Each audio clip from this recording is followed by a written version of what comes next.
Does your partner complain about things in a mean way? You're always on your phone. I'm tired of being the only one who does anything around the house. You never want to do anything fun anymore. We never have sex anymore. You never listen to me. The list goes on. Have you heard your partner say any of these things? Or maybe you're the one who's saying them to them, or both. Either way, these kinds of complaints that are laced with criticism can feel totally annoying, frustrating, hurtful, and absolutely disconnecting. By the end of our little chat today, you'll be seeing complaints, even those critical ones, in a whole new way. Complaints really, they aren't just magically likely to go away in your relationship, but you'll be able to turn them into connecting moments, whether they're coming from you or from your partner. I am Lindsay. This is Loving with Intention. We're diving in. So it can obviously be super frustrating to hear complaints from your husband or your wife or your partner. You're doing so many wonderful things and they are pointing out what you're not doing right, or the things that they're frustrated about, or the things that they're really annoyed with. The most common way that people complain is to use the words always or never, or to start the sentence with you, or a straight up attack on the other person. And there are also some really common ways that we respond to complaints. So we're going to use the example, you never want to do anything fun anymore. Things are so boring. If you hear this, you might get defensive. It's not my fault things are boring. I said we should go out for dinner a few weeks ago. You know how busy I've been. Or you might get critical. You stare at your phone every night and don't even look up when I talk. You never listen to anything I say. Or you might show contempt. You might roll your eyes and make a sarcastic comment like, oh yeah, I'm the boring one. You should take a look at yourself. Or maybe you shut down. You feel really hurt and you just go silent. It would make sense that things would continue to spiral from here. Your partner reacting back with more of the same. Before you know it, you're both totally shut down, or you're fighting about something that has nothing to do with things feeling boring. Does this sound familiar at all? If it does, bring in so much love, all of the compassion in the whole entire world if you do tend to respond in any of those ways. When your partner starts a complaint with a criticism, it would make sense that you would feel hurt and then react back with criticism, defensiveness, contempt, or shutting down. Just like it makes sense that they would then react with more of the same until you're caught up in that spiral. It even makes sense that they bring up their complaint with criticism. And you might be like, what? Why? Why does that make sense? And the reason is it's because criticism and all of those hurtful reactions, those are unhealthy strategies to get beautiful, valid needs met. And we all do these things. Some of us heavily criticize, but we don't really shut down. Other people get really defensive, but they don't criticize that much. Whatever it is for you, know that we all get into these unhealthy patterns. And as I've shared before, my go-to relationship poisons are stonewalling, which is shutting down, and getting defensive. These are long time patterns. In my love journey process that I do with clients, we explore the top 10 relationship poisons. And truth be told, we are all checking boxes. And when I say quote unquote relationship poisons, it's because all of these reactions hurt our relationship. And again, it makes sense we do these things because they are unhealthy strategies to get beautiful, valid needs met. Which means when your partner criticizes you, they're using an unhealthy strategy to get a need met. And when you get defensive, you're using an unhealthy strategy to get a need met, and so on. And just because it makes sense that we do this because we are human, it doesn't make it okay. It also doesn't mean that we can't make huge changes just because these things are patterns. So while we are playing this wonder and look under game and looking underneath, if your partner says to you, you don't want to do anything fun anymore, things are so boring, it hurts. That is laced with blame and with criticism.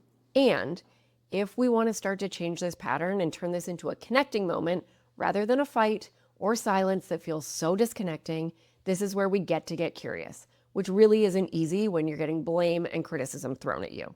The truth, though, like we talk about, is you can't make your partner change just by telling them to stop doing that. So the place that you have power to change things is within you. It's like the weather. You can't control the rain, but you can choose to pop up your umbrella, and that simple choice of empowering yourself completely changes your experience of the rain. So when you change your response with your partner, you shift the entire dynamic and the experience, and you can start breaking the old pattern and create space for connection. Getting curious means looking at what's under there. Under every complaint is an unmet need, an unmet dream, an unmet desire. So if we could imagine, maybe their unmet dream is to have quality time with you. Maybe for you to plan something fun or to say yes to them when they suggest things. to have more excitement in your lives, to share new experiences together. Those are so many beautiful, valid needs and dreams underneath that complaint. And by criticizing, they're using an unhealthy strategy to try to get that need met. And what happens when we do this, we tend to get further and further from the need. Because when you hear their critical complaint, you're more likely to not want to spend quality time with them or initiate fun times. Most of the time, we don't even realize we're using these unhealthy strategies.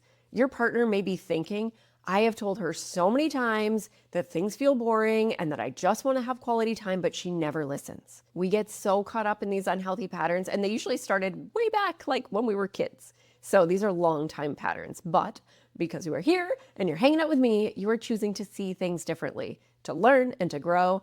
So that's freaking amazing. And I want to give you a few other quick examples. It might be you never listen. If we wonder and look under, I want to feel heard. I want you to really get me. I would love to feel understood. Or someone who says, I'm tired of being the only one who does anything around the house. Wonder and look under. I would love teamwork, compassion, appreciation. It could be so many things. Maybe somebody says we never have sex anymore. Wonder and look under. You might think the need is just for sex, but with sex comes a whole lot of beautiful, valid needs too, like connection, love, trust, safety, intimacy, and so much more. So to recap, your partner criticizes you and you take a deep breath and pause and get curious. You see that underneath their words, they're actually longing for time together or adventure or fun. So instead of reacting to the criticism with your own relationship poison, this is where you can respond to the unmet need. You can reflect back to them what you think is under there. So you're feeling really bored lately because we're not doing anything new? And you can validate them, get into their heart, imagine their experience. It makes sense you're feeling bored. We've been in a pretty big routine lately. We haven't really done many fun things, especially with just the two of us.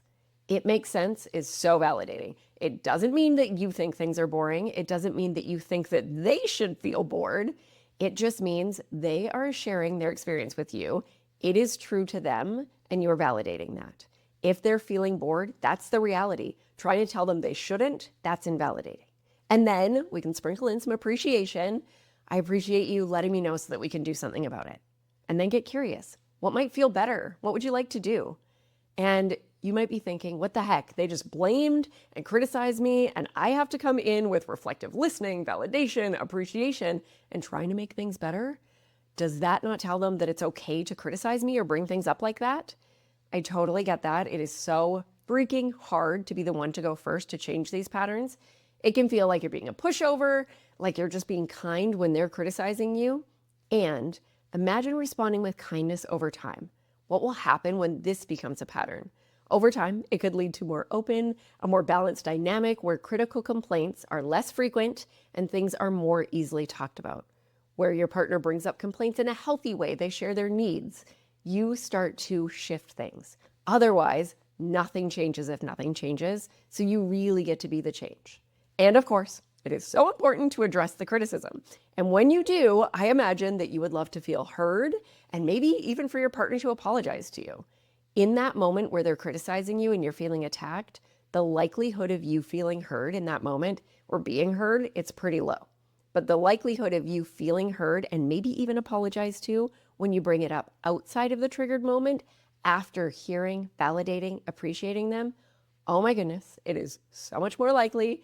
It is so hard going first, and it is so worth it.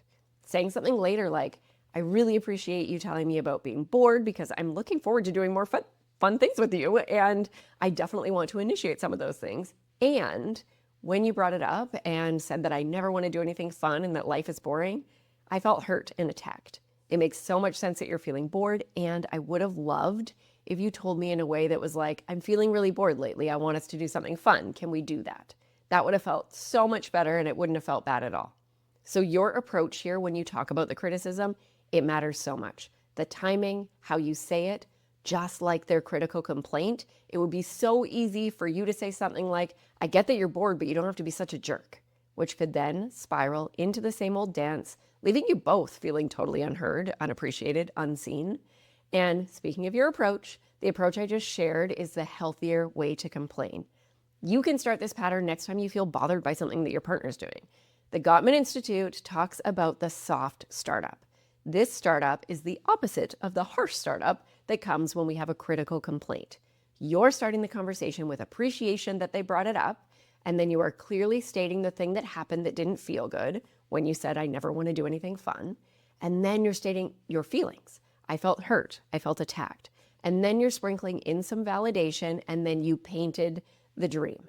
When you speak your unmet need or dream out loud so that they don't have to wonder and look under and guess what it is, because we don't learn how to do this and most of us don't know how to wonder or look under, you can use the words, I would love, or I would have loved for you to say, I'm feeling bored.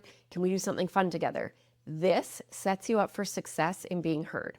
The Gottman Institute calls it stating a positive need. I call it painting the dream. Whatever you call it, I would love is a beautiful way to state your unmet needs. These conversations outside of triggered moments are so important. They help you both connect and start changing patterns together, even if you're the only one who is actively learning how to change those patterns right now. So that's amazing. And I gotta say, if you wonder and look under for the next critical complaint that your partner has and you totally nail it, you are curious, you are loving, you are compassionate and validating, and they continue to be critical or react, this doesn't mean it's a lost cause. Changing patterns takes time and it takes consistency. When you start to change things, your partner's nervous system notices a change, and our sweet nervous system does not like change. It starts to sound alarm bells like we aren't safe, because back in the day, change could mean a bear just rocked up to the cave that you're in, so your nervous system is like, there's a bear. So when those alarm bells sound now, it could mean that your partner reacts with more poison. It's like you and your partner are used to doing this same dance, reacting back and forth in these moments. When you change your steps in the dance, they're gonna stumble. And this can feel so discouraging. This is the moment where you might feel like giving up. These are the moments that I love supporting my clients through because I get to be there, giving them love and support to bring it up outside the moment and to also keep going. And then it is so amazing when they come back and tell me that they kept doing it and their partner had a healthy response. You can change these patterns and they can learn to change their steps so that the new dance has a whole new flow and you're flowing together. And I just want to highlight too, in no way am I saying that their critical complaints are okay or that you just need to play nice and accept it. That is not the takeaway. Do not take that away. It is not okay. And you can be the catalyst to change things using Wonder and Look Under and soft startups to address your own hurts around their criticism or whatever's coming up in your relationship that's bothering you. So next time you're feeling frustrated, maybe it's the socks on the floor or the lack of appreciation for what you're doing. Maybe it's the way that they spoke to you or how they talk to the kids, or maybe it's how much time they spend on their phone. Wonder and look under for yourself. What are your unmet needs? What are your unmet dreams? If you can express those from a place of love, compassion, and paint the dream, you are so much more likely to see change. A couple quick examples. You're frustrated they're on their phone at dinner every single night, and you say, I would love if we started leaving our phones outside the kitchen and we had some good talks around dinner. I feel like it is the perfect time to connect. I really want to hear about your day. Would you be into that? Or maybe you've been doing a lot and you're not hearing any thank yous or any appreciations. It is so good to give them thank yous and appreciations so you know they feel appreciated, and then share. I noticed I started feeling frustrated and I realized it's because I really want to hear appreciation from you that I'm doing, all this stuff around the house.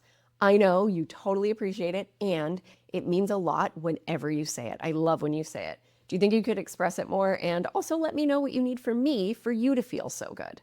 That is so good. It sets you up for success. This is how we turn complaints into connection.